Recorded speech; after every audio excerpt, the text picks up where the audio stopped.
안녕하세요. 열왕기 하 왕국의 멸망 이야기입니다. 자, 복습해 볼까요? 신명기는 모세의 죽음으로 끝났다. 여호수아가 등장을 했죠. 그리고 여호수아의 죽음으로 끝났어요. 사무엘상은 사무엘이 나오게 되죠. 2장 한나의 기도 기억나시나요? 그리고 사울의 죽음으로 끝나죠. 사무엘상은. 그리고 사무엘 하는 다윗 왕이 본격적으로 일하는 이야기예요. 그리고 11장에서 바세바 사건 그리고 다윗 왕국이 점점 쇠퇴하는 그러한 상황을 기록하고 있죠. 그리고 나서 열왕기 상에는 다윗 왕이 아주 늙어서 있는 침상에 있는 그런 모습으로 나오죠. 그리고 솔로몬 왕이 나옵니다. 그리고 솔로몬 왕의 아들 르호보암으로 인하여 그의 어리석음으로 그리고 백성의 타락으로 인해서 또 나라가 두 왕국으로 나누어졌다. 그리고 북쪽에 있는 아합 왕, 악한 왕, 시돈의 공주 이세벨을 아내 삼은 아합 왕의 이야기가 나오게 되죠. 선지자 엘리야가 이때 등장을 합니다. 그렇다면 오늘 하실 열왕기 하는 엘리야가 이제 승천하게 되죠. 지금까지 승천한 사람 세 사람 누구? 모세, 그 전에 누구? 에녹, 창세기에 나오죠. 그 다음에 엘리야 세 사람이에요. 자, 엘리야가 승천했고 엘리사의 사역이 그 후계자죠. 엘리사의 사역이 나오게 됩니다. 열왕의 이야기, 많은 왕들의 이야기다. 그리고 그 끝은 두 왕국 모두 멸망한 이야기입니다. 글의 목적 한번 다시 살펴볼게요. 포로 시대의 백성, 이 포로 상태에 있는 백성에게 말한다는 거예요. 그 바벨론의 포로로 있는 그 백성에게 왜 우리는 멸망하여서 그 다윗과 솔로몬의 정말 영원할 것 같았던 그 나라가 성전까지 무너져 내리고 성벽까지 다 허물어진 그 땅에서 정말 비참하게 우리는 왕이 눈이 뽑힌 채로 여기로 끌려온 거죠. 바벨론 땅에. 어떻게 해서 이렇게 포로가 되어 있는가? 그것을 우리가 기억해 보자 라는 목적입니다. 구조 봅니다. 1장부터 10장까지는 두 왕국이 이렇게 나오죠. 번갈아 가면서. 그런데 여기에서 엘리야가 2장에서 승천해요. 그래서 엘리사가 나오게 됩니다. 열왕기하 11장부터 17장까지는 어떤 내용인가요? 북이스라엘의 마지막 시기. 그들가 어떻게 해서 북이스라엘이 아수르에 의해서 망하게 됐는가라는 이야기. 17장에 완전히 전멸하게 되는 것이죠. 사마리아 성이 함락된 것입니다. 18장부터 25장까지는 그러면 남유다는 어떻게 멸망하게 되었는가를 말하고 있습니다. 바벨론에 의해서 예루살렘 성이 이제 포위되고 또 허물어지고 성전이 무너지는 이야기가 나옵니다. 그래서 두 왕국의 완전한 종말이 나오게 되죠. 자, 이제 성경 속으로 들어가 보겠습니다.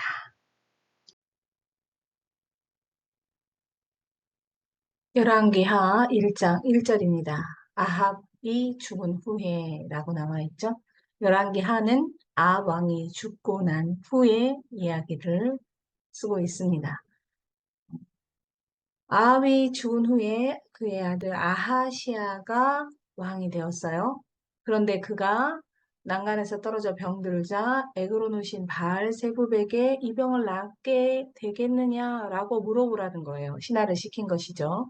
그것을 듣고 엘리야가 이르되 3절입니다. 너의 왕에게 가서 말해라. 네가 신이 없어서 에그론의 신 바알세붑에게 물으러 가느냐라고 책망하는 것이죠. 그러니 네가 그 침상에서 내려오지 못하고 죽을 것이다. 이것을 가서 왕에게 전해라라고 하는 것입니다. 그것을 왕이 듣고 누구냐라고 하니 8절에 털이 많은 사람인데 라고 되어 있는데 털 옷을 입은 사람이라고 해석을 하세요. 털이 많은 사람이 아니라 털 옷을 입은 사람. 자, 이 모든 일에 18절 이스라엘의 왕 역대 지략에 기록되지 아니하였느냐. 그러니까 열왕기서는 이스라엘 왕 역대지략, 유다 왕 역대지략, 역사를 적어놓은 그 책을 참고로 했다.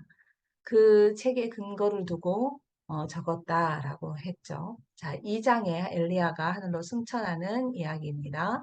2장 1절에 길갈로 갔죠. 3절에 베델로 다시 갔습니다. 4절에 여리고로 갑니다. 6절에 요단으로 갑니다. 이렇게 옮겨 다닐 때까지 길갈은 위에 있는 거죠. 베델도 위에, 그리고 여리고는 아래쪽에 있는 거고, 요단도. 근데 이렇게 쭉 내려올 때까지 엘리사가 엘리야를 쫓아왔고, 또 그의 제자들도, 다른 제자들도 함께 온 것이죠. 그때 엘리야가 겉옷을 가지고 물을 쳤다. 그리고 마른 땅 위에 건너갔다. 이제 엘리야가 승천하기 전에 엘리사에게 물어보죠. 네가 무엇을 원하느냐라고 했을 때 엘리사의 말이죠. 당신의 성령이 하시는 역사가 갑절이나 내게 있게 하소서. 자, 이 의미는 엘리사가 장자라는 의미예요. 그러니까 장자의 권한이 다른 형제들보다 갑절의 재산을 갖는 것이죠. 갑절의 권리를 갖는 거잖아요. 엘리사가 엘리야 자기의 스승에게 나를 제자 중에 처음 장자로 쳐주소서라는 말이죠. 자, 12절에 올라가는 엘리야를 보고 엘리사가 외칩니다. 내 아버지여, 내 아버지여, 이스라엘의 병거와 그 마병이여. 무슨 뜻이냐? 나라는 군대가 전쟁을 하면 지키고 전쟁에 나가서 승리를 하는 것이죠. 그런데 내 아버지여, 내 아버지여, 이제 엘리야를 두고 하는 말이죠. 이스라엘의 병거다. 그리고 마병이다. 그것은 당신이 나라를 지켰습니다. 라는 말을 하고 있는 것입니다. 자, 그래서 엘리야의 몸에서 떨어진 겉옷을 가지고 물을 치며, 자, 겉옷은 뭐라 그랬죠? 권위를 상징한다 그랬죠. 그것을 엘리사가 가졌다는 것이죠. 그리고 그 겉옷으로 엘리야하고 똑같이 땅을 쳐서 물 위에 갈라지는 것을 보여줬죠. 그래서 그 보고 있던 제자들이 그에게 나아가, 당신이 엘리야를 이어 우리의 선지자로서의 수장의 역할을 하겠군요. 라고 인정을 하며 그에게 엎드려 경배했다라는 이야기가 나옵니다. 2장 19절부터 보면 그 어린아이들이 놀리면서 대머리야, 대머리야 뭐 이랬다고 하는데 그거는 이런 어린아이들이 아니에요. 철없는 어린아이들이 아니라 청년들을 말하고 있는 것이고 이것은 대머리에 올라가라, 대머리에 올라가라. 무슨 말이에요? 엘리야, 네 스승이 이렇게 올라갔지 않냐? 어디 너도 한번 올라가 봐라. 이렇게 비웃는 거예요.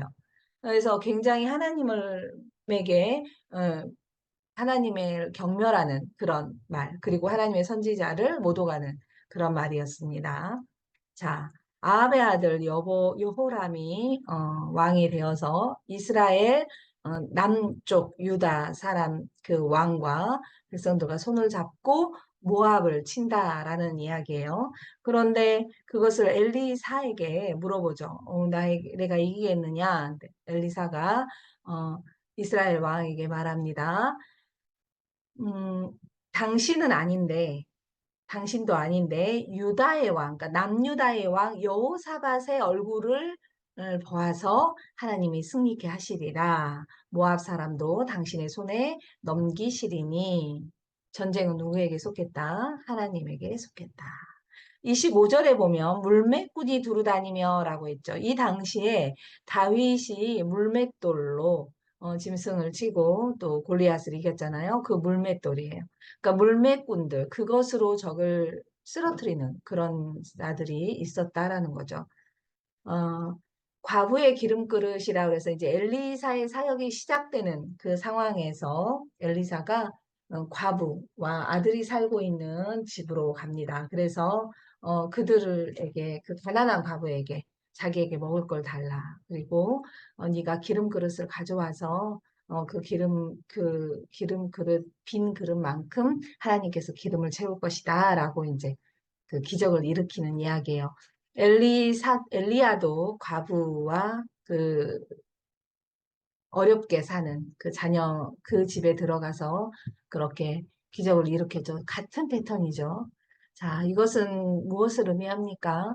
하나님께서 정말 어렵고, 비천한 자, 그리고 세상에서 무시당할 수 있는 작은 자, 그런 자를 하나님의 은혜로 세우시고 그 어려운, 그 문란하고 타락한 그런 시대에도 하나님이 그런 백성을 잊지 않으시고 자신을 바라봤을 때 구원을 베푸셨다라는 것을 보여주지요. 엘리야와 수넴 여인에 대해서 말합니다. 엘리야를 영접했던 수넴 여인이 그가 엘리사를 영접했던 수넴 여인이 엘리사가 예언한 대로 아들을 갖게 된다는, 그녀에겐 아들이 없었죠. 아들을 갖게 된다. 그리고 우리가 잘 아는 나아만 장군이죠. 아람의 장군인데 이방인이에요. 그가 엘리사에게 와서 요단강에 7번 몸을 담갔다 씻었을 때 그의 나병이 나았다는 것. 그리고 그에게 가서 뭐라 그럴까요? 그거를 이렇게 고쳤으니 그냥 빈손으로 가지 말고 좀 우리에게 뭐 헌금? 네, 좀 내놓고 가라. 이런 것을 하다가 엘리사가 그의 사환 게하시에게 말합니다. 네가 어디서 오느냐? 게하시가 말 못하죠. 아무 데도 안 갔는데요. 거짓말하게 되죠. 네, 잘못된 행동은 거짓말을 또 낳게 되지요. 엘리사가 나아만이 낳았던 그 장군이 낳았던 그 병이 너에게 갈 것이다 라고 해서 게하시가 나병에 걸리게 된다는 이야기입니다. 아람 군대를 물리치는 이야기, 그리고 사마리아가 이제 아람 왕이 엄청 강대해졌어요. 그래서 그 왕이 사마리아 성을 에워쌌다. 그리고 그 에워싼 그 사마리아 성이 정말 고통스럽게 그 백성들이 굶어 죽어가고, 오늘은 내 아들을, 내일은 너의 아들을 먹자라고 그렇게 살아간다는 이야기죠. 그래서 음, 왕이 이 여인의 말을 듣고 자기 옷을 찢으니라. 그가 성위로 지나갈 때 백성이 본즉 그의 속살에 굵은 배를 입었더라 하자. 왕이 마음 아프게는 생각했으나 온전히 하나님 앞에 돌아가지 않았어요. 그러나 이런 재앙을 에 대해서 왕은 33절에 이렇게 말하죠. 6장 33절. 이 재앙이 여호와께로부터 나왔으니 어찌 더 여호와를 기다리려. 무슨 말이에요? 이 하나님이 이런 재앙을 내렸다는 것이에요. 암몬에게, 우리가 아람 왕에게 패하게 하고 이렇게 성을 둘러싸서 다 굶어 죽게 생긴 것을 하나님이 만들었다. 맞는 얘기죠. 뭐. 자기들이 그렇게 우상 숭배하지 말라고 하고 경고한 것을 듣지 않았기 때문에 열방으로 하여금 자기들을 치게 한 것이죠. 근데 어찌 더 여호와를 기다려야 돼요. 이것은 방법이 아니죠. 문제 해결 방법이 아닙니다. 문제 해결 방법은 엎드리고 자기 옷을 찢고 마음을 찢어야 되는 것인데, 하나님이 이렇게 죄를 내렸는데 내가 어떻게 하나님을 더 기다리냐, 무슨 수를 써봐야 되는 거 아니냐 하고 사람의 수를 쓴다는 것이죠. 아직 멀었죠. 그래서 엘리사가 기도를 하죠. 하나님에게 물어봅니다. 그래서 하나님이 예언하시죠. 이제 아람 왕이 도망갈 거야. 이제 백성은 살게 될 거야. 라고 말합니다. 6절 아람 군대들이 헛소리를 듣게 되는 거죠. 말소리가 큰 군대. 그리고 도망가는 거예요. 그런데 무슨 그런 일이 있겠느냐라고 입으로 말했던 장군은 발표 죽어서 그 아람 군대가 놓고 간 그런 식량과 그런 물건들을 하나도 취하지 못하고 죽었다라는 말이 20절에 나와 있어요. 어, 너의 말대로 하나님이 그러죠. 너희가 지금 말한 그대로 내가 이루리라. 참 그 말이 너무 무서운 말입니다. 자, 수넴 여인이 돌아왔다. 이 땅에서 기근이 들어서 나갔다가 돌아왔을 때 자기 땅을 찾고 싶었는데 방법이 없었죠. 근데 그때 게하시가 왕 옆에 서 있어서 엘리사가 살린 여자, 이렇게 이 여자의 아들을 살렸다라고 말을 해서 땅을 찾게 된다는 이야기예요. 게하시는 왕 옆에 있었으니까 나병이 다 나았다는 얘기죠. 그리고 엘리사와 아람한 베다다. 자, 맨 처음에 우리가 엘리야가 어, 로뎀나무 밑에 있을 때 하나님이 예언을 하셨어요. 명령을 하셨어요. 볼게요. 열왕기 상 19장 15절에서 17절입니다. 여호와께서 이르시되 너는 내 길을 돌이켜 광야를 통하여 다메섹에 가서 이르거든 세 사람에게 기름 부으라 했어요. 하사엘에게 기름 부어라. 그래서 아람의 왕이 되게 해라. 또 예후에게 기름을 부어서 이스라엘의 왕이 되게 해라. 세 번째 엘리사 선지자죠. 엘리사에게 기름을 부어서 너를 대신하여 선지자가 되게 해라 라고 했어요. 왜? 17절에 나옵니다. 하사엘 아람 왕이 으로 기름 부은 자죠. 하사엘의 칼을 피하는 자는 에후가 죽이고 유다 왕이죠. 그리고 에후의 칼을 피하는 자는 엘리사가 죽이리라 라고 예언했어요. 그 당시에는 엘리야는 무슨 뜻인지 몰랐겠죠. 그리고 그것을 보지 못하고 엘리야는 승천하게 됩니다. 그런데 그 하나님이 말씀하신 것이 지금 이루어지는 거예요. 하사엘이 왕이 된다고 엘리사가 다시 예언을 했고 하사엘이 그 나라의 왕 아람 왕을 얼굴을 덮어 이불로 얼굴을 덮어 죽이고 자기가 왕이 된 거예요. 그 다음에 에후가 이스라엘의 왕이 드디어 됩니다. 역시 에후가 반란을 일으켜서 왕이 되는데 중요한 것은 이 에후가 9장 7절에서 작정을 하죠. 아합의 집을 치겠고 나는 어, 선지자들의 피와 여호와의 종들의 피를 흘리게 했던 그 이세벨 아합 왕의 악한 악령, 악처 그 이세벨에게 갚아줄 것이다 라고 말을 해서 드디어 아합의 모든 자녀를 죽이고 이세벨을 네, 이세벨 왕후가 살해되다 됐죠. 30절부터 37절까지 이세벨을 창문에서 떨어뜨려서 바닥에 떨어져 죽고 그 이세벨의 살을 개들이 먹었다라는 내용이 36절에 나옵니다. 자, 아합의 아들들이 살해되었다. 그리고 바알을 섬기는 자들을 에후가 자 모여 나 바알 엄청 섬길 거거든. 이리 모여라 해가지고 그게 함정이었죠. 다 죽였다. 그리고 그러나 31절에 나옵니다. 에후가 전심으로 이스라엘의 하나님의 율법을 지켜 행하지 않았다. 자, 그렇게 한 에후임에도 불구하고 에후가 전심으로 하나님을 섬기지 않았다라는 것입니다. 여로보암이 이스라엘에게 범하게 한 그 죄에서 떠나지 않았다라고 그의 인생을 평가받는 거죠. 평가받는 것. 예, 어떤 길을 따랐다라는 것을 평가받는 것입니다.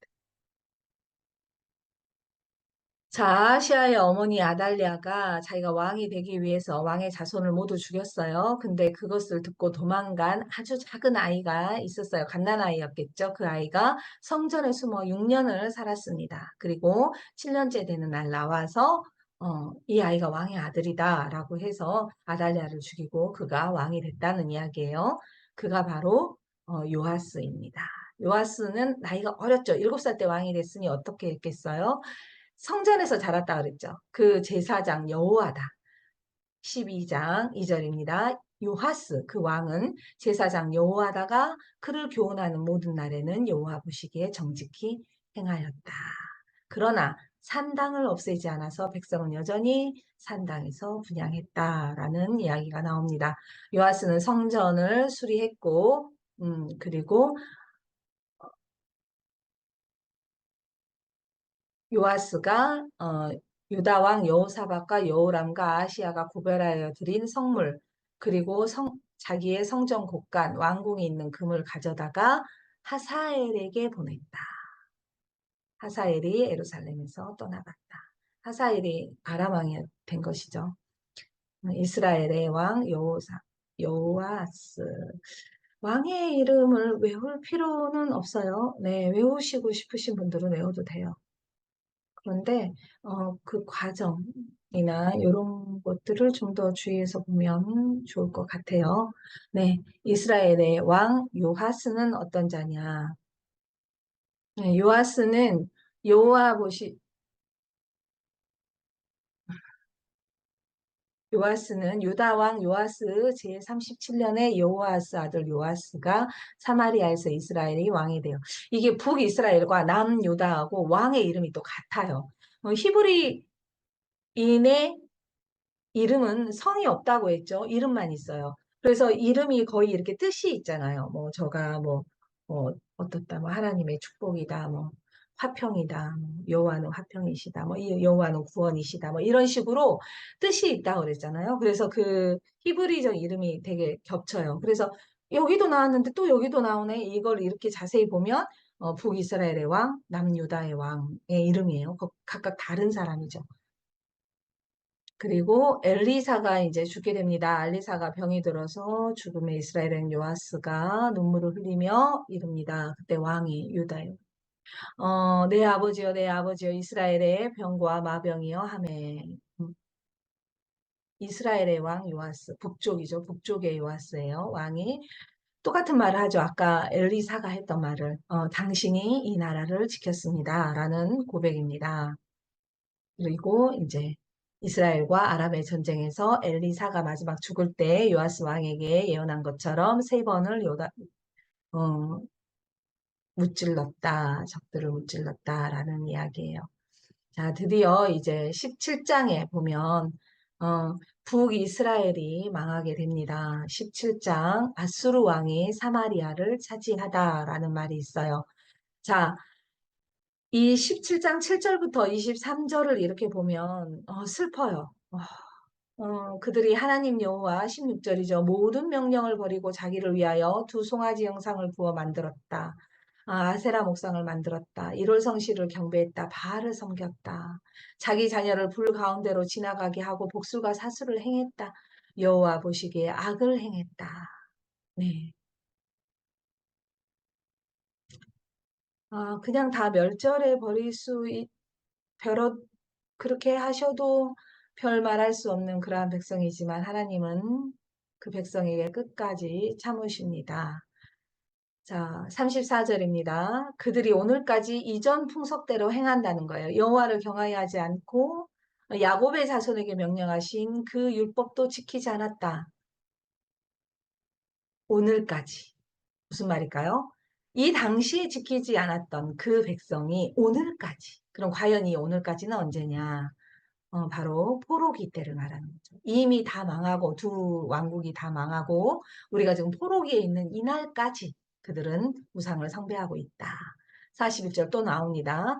그들이 행했던 대로 오늘도 오늘까지 그들의 조상이 행했던 대로 그들도 그 자손도 오늘까지 행하니라. 뭐 깨우치지 못한다는 거죠. 자, 이제 그들이 북이스라엘이 아수르에 망하게 되고 이제 유다의 이야기입니다. 유다 왕, 그러니까 남유다의 이야기입니다. 히스기야가 왕이죠. 왕의 이야기가 나오죠. 히스기야가 모든 행위와 같이 다윗의 모든 행위, 다윗의 모든 행위와 같이라는 말은 정직하고 하나님 보시기에 좋았다는 거예요. 여호와 보시기에 정직하게 행했다. 그래서 아, 안 됐다. 얘는 하나님을 하나님을 경외하지 않은 타락한 자다. 잘못된 왕이다. 라는 말은 여로보암의 길이고 아합의 길이죠. 그러나 다윗의 모든 행위와 같이 다윗의 길을 따른 자는 히스기야. 북이스라엘 쪽은 한 명도 없었어요. 그런 왕이. 그 히스기야 왕이 제4년 때 호세아 7년에 아수르 왕 살마네셀이 사마리아로 올라와서 에워쌌다. 그러니까 북이스라엘의 왕궁을 에워쌌다. 제4년에. 그리고 3년, 그러니까 3년을 에워싸고 그 성에서 나온 자를 죽이고 그 성을 고립시킨 거예요. 그러니 그 성에서 서로 네 자식 잡아먹자, 내 자식 잡아먹자 했다라는 거죠. 그래서 드디어 3년 후에 함락이 되었고 그 아수르 사람들의 특징이 뭐라고 했죠? 그들을 다 찢어놓은 거죠. 민족을 여러 성읍에 두었다. 이는 이 원인이 무엇이냐? 항상 일의 결과가 있다면 원인이 있는 것이죠. 이는 그들이 하나님 여호와의 말씀을 듣지 아니하고 그의 언약과 여호와의 종 모세가 명령한 모든 것을 따르지 않았기 때문이다. 그리고 히스기야 왕 제14년에 아수르 왕 사네립이 옵니다. 아수르 왕 사네립이 와서 모욕적인 말을 하죠. 내 하나님이 나에게 말했다. 너 유다야. 하나님이 여호와께서 너희가 믿는 여호와께서 나 유다로 가서 너희를 치라고 말했다. 너희를 내 손에 넘겨준다고 여호와께서 말했다. 이러는 거예요. 얼마나 망령되 말입니까? 그래서 히스기야가 두 번을 그렇게 이야기하죠. 그래서 히스기야가 그 편지를 여호와 전에 올려놓고 기도했다라는 거 하는 거죠. 히스기야가 사자의 손에서 편지를 받아보고 성전으로 올라가서 여호와 앞에 펴놓고 기도합니다. 그때 선지자가 아모스의 아들 선지자 이사야라는 거죠. 이사야는 히스기야의 아들 므낫세에 의해서 톱으로 죽게 되는 것이죠. 이사야가 하나님이 당신을 지키실 것이다. 사내립이 죽을 것이다. 라고 예언해요. 그대로 사내립은 죽습니다. 그리고 히스기야가 병이 들어서 죽는다 하니 히스기야가 낫을 벽으로 향하고 여호와께 기도했다. 그리고 이사야가 하나님께서 당신의 생명을 연장시켰습니다. 라는 얘기가 있죠. 자, 아수르는 그렇게 강했습니다. 당시 바벨론 역시 아수르의 눈치를 보고 있었어요. 근데 그런 상황에서 너나 나나 아수르를 견제하기는 마찬가지니 한번 손을 잡자라고 히스기야가 아팠다는 것을 안 바벨론의 사신들이 어, 오게 됩니다. 유다로. 그래서 편지와 예물을 그에게 보냈다. 이게 무슨 말이에요? 손잡자 이건 동맹 맺자. 너도 힘들잖아. 나 의지하고 나도 너를 의지해서 한번 아수르를 견제해 보자라는 거예요. 그러니 이제 우쭐해서 이때 히스기야가 성전에 있는 모든 금 창고 뭐 다 보여주죠. 그래서 이사야가 한심해서 당신의 창고에 남은 것이 보여준 것이 하나도 남김없이 다 바벨론으로 갈 것이다. 라고 예언을 하게 됩니다. 그대로 이루어진 것이죠. 자, 히스기야의 아들 므낫세는 참으로 악했습니다. 그 아버지를 닮지 않았어요. 성전을 무너진 히스기야가 헐어버린 산당 세우고 아합의 행위를 따라 바알을 위하여 제단을 쌓고 아세라 목상 만들고 일호성신 경배하고 자기 아들을 불 가운데 지나가게 하고 점치고 사술하며 신접한 자와 박수를 신임하여 여호와의 진노를 일으켰다. 네. 그래서 하나님이 드디어 안 되겠다. 네, 바벨론이 들어와서 망하게 되는 것이죠. 바벨론이 데리고 갈 때, 포로로 데리고 갈 때 세 번에 걸쳐서 유다를 침공을 하고 아주 비참하게 데리고 갑니다. 그거로는 어, 여기에서 이제 요시아 왕이 나오죠. 요시아 왕은 다윗의 길로 행했다고 해요. 선한 왕이죠. hil기야가 그 요시아 왕이 성전에서 율법책을 찾습니다. 율법책을 보니 참으로 어이가 없죠. 율법책이 어디 있는지도 몰랐던 거예요. 그냥. 근데 왕이 그 율법의 말을 듣자 옷을 찢은 거예요. 왜? 이 책에 이 책에 기록된 대로 우리가 믿지 않았다라는, 우리가 행하지 않았다라는 거죠. 그래서 최초로 요시아 왕이 유월절을 지키게 됩니다. 사사가 이스라엘을 다스리던 시대부터 이스라엘 여러 왕의 시대와 유다 여러 왕의 시대에 이렇게 유월절을 지킨 일이 없었다라고 23장 11절에 나옵니다. 자, 29절 요시야 당시 애굽왕 바로 누고가 수르 왕을 치고자 하여 유브라데 강으로 올라감으로.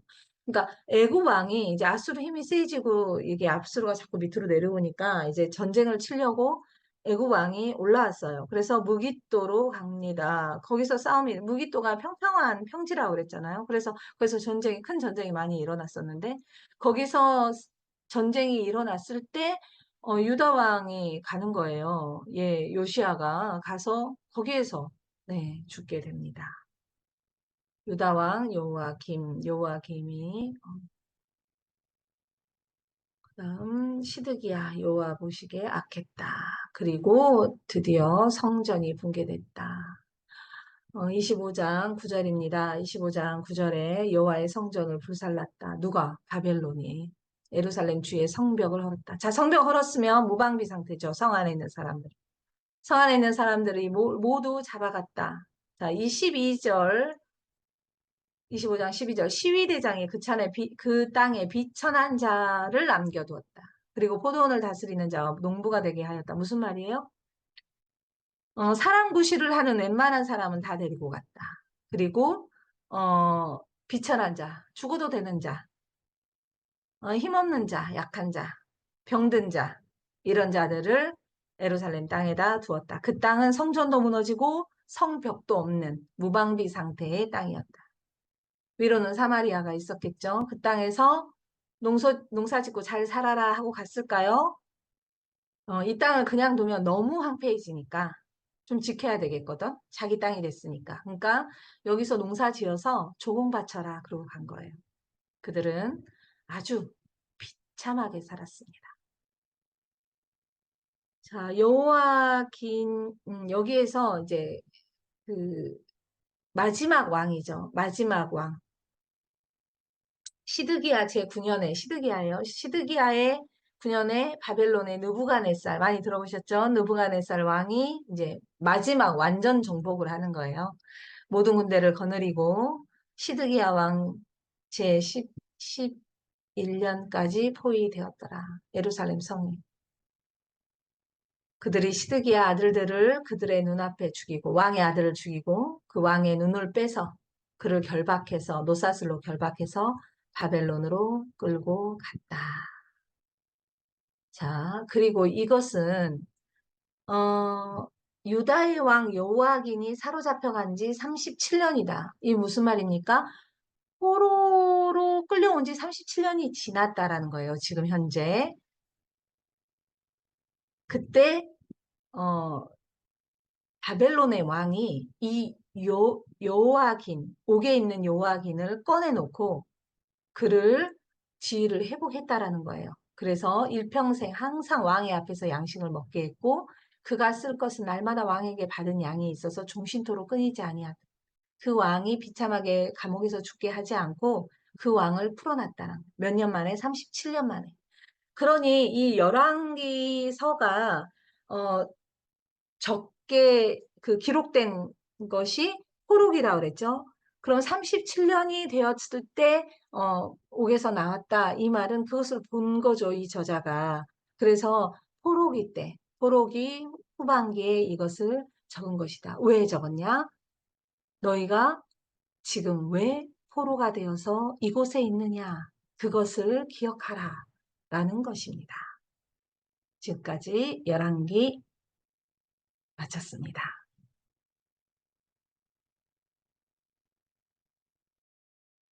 자, 어떻습니까? 열왕기서의 영적 교훈은 무엇입니까? 우리가 여러 가지의 사건들을 보면서 또 여러 왕들을 보면서 느끼는 바가 많이 있습니다.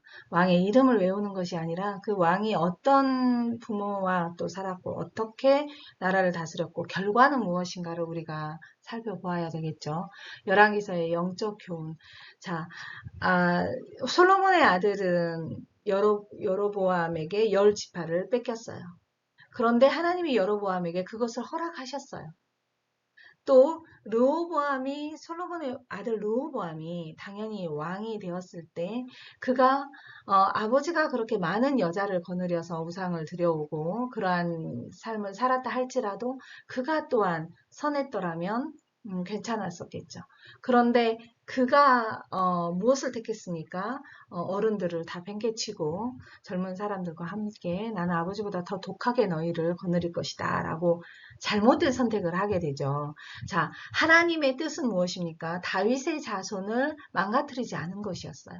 다윗의 자손이 하나님의 뜻을 계속해서 이어서 하나님의 나라를 이루는 것이었어요. 하나님의 허락하신 그 땅에서 하나님의 나라를 이루는 것이 하나님의 뜻이었어요. 그런데 솔로몬의 아들은 잘못된 선택을 합니다. 그래서 두 왕국으로 나누어지게 됩니다. 이것이 하나님의 뜻이냐? 그것을 우리가 생각을 해봐야 되는 것이죠. 우리가 하나님이 우리 인생을 로봇으로 어떤 기계처럼 살게 하지 않으셨다. 자유의지라고 하지요. 자유의지를 사람에게 분명히 주었어요. 어떤 목사님께서 이런 말씀을 하셨어요. 역사는 하나님과 인간이 함께 만드는 것이다. 무슨 말입니까? 하나님의 뜻과 사람의 선택이 있다는 것입니다. 무엇을 선택하느냐, 그리고 어떤 행동을 하는가가 지혜예요. 그래서 그 지혜를 구하라고 했죠. 네. 하나님의 뜻과 사람의 선택, 그것이 우리의 인생을 바꿀 수 있습니다. 자, 모든 결과에는 원인이 있죠. 바벨론에 전복되고 또 아수르에 또 완전히 민족이 다 찢겨져 나가고 포로가 되고 그 땅은 완전히 황폐하고 성전은 무너졌습니다. 하나님은 성전에 계셨는데 과연 하나님은 어디로 가셨을까요? 그 무너진 성전에 계실까요? 그럼 바벨론에 있는 그들은 이제 성전도 없고 하나님도 없는 백성이 된 것인가요? 모든 그 결과에는 원인이 있죠. 그들이, 그리고 그들의 조상이 어떻게 살았는지, 얼마나 하나님의 말씀을 가볍게 여겼는지 그 원인이 있다는 것입니다. 그럼에도 불구하고 하나님의 신실하심을 기억해야 합니다. 약속이 어느 때의 약속이었느냐? 아브라함, 더 나아가서 창세기 3장 15절의 원복음의 약속, 언약이었죠. 그것이 아브라함 그리고 다윗의 언약으로까지 이어지고 또 모세의 율법으로 나타나고 그것이 솔로몬의 그 번영으로 하나님이 자신의 백성을 다스리심을 보여주었지만 인간이 타락함으로써 계속해서 정말 우리가 열왕기서를 읽다 보면 와 정말 대단하다 할 정도로 왕들이 끊임없이 죄를 일으키지요. 그러나 하나님은 다윗의 그 집안을 영원히 망하게 하지 않겠다라는 하나님의 언약을 지키시기 위하여 스스로 그 언약을 지키시기 위하여 엄청난 인내로 사람들에게 참았습니다. 신실하심, 그것이 신실하심이죠. 그 신실하심, 변함없으심을 우리가 기억해야 합니다. 네, 오늘도 수고하셨습니다. 짧은 시간에 하려고 무지하게 노력을 합니다. 그런데 그렇게 짧아지지 않은 것 같아요. 왜냐하면 성경을 쭉 봐야 하니까 스토리가 이어져 나아가야 되니까 너무 뺄 수는 없잖아요. 네, 구약 성경 읽기표와 PPT 사진들 블로그 가면 있고 또 인스타그램에서 블로그로 주소 있기 때문에 클릭하시면 블로그로 이어집니다. 다운받으셔서 소그룹이나 교회에서 사용하시기 바라고요. 질문 있으시면 얼마든지 인스타나 또 블로그에 올려주시면 답변 드리겠습니다. 오늘도 수고하셨습니다. 승리하십시오.